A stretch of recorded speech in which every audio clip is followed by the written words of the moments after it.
dia! Bom dia! E nós já chegamos por aqui porque hoje é dia de evento. Hoje nós temos o nosso workshop, né, Patrícia? Um encontro com todas as pupilas representadas pelo Brasil. A gente vem anunciando esse encontro já há mais de um mês. A gente terá convidados especiais e eu tô super ansiosa. Já Imagina estamos aí, nosso coração. agora nos preparativos, que daqui a pouco a gente já está lá embaixo para nossa festa.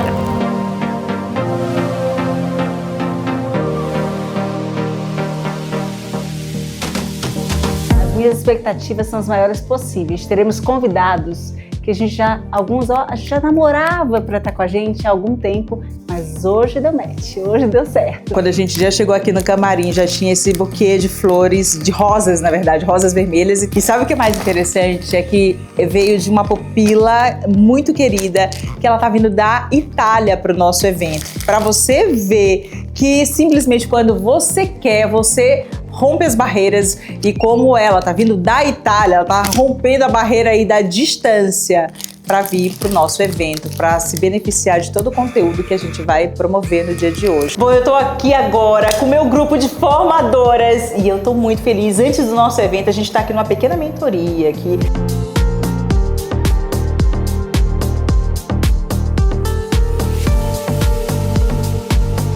Bom, e a gente já tá aqui com nossa equipe, nosso square. Nosso pelotão de elite. Todo montado aqui, são essas meninas lindas que vão lá arrasar, né, gente? No staff, conduzindo, direcionando as nossas pupilas que já estarão lá embaixo, né, Patrícia? E elas são o quê?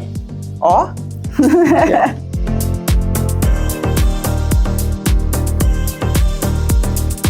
O coração tá 1000! Ó.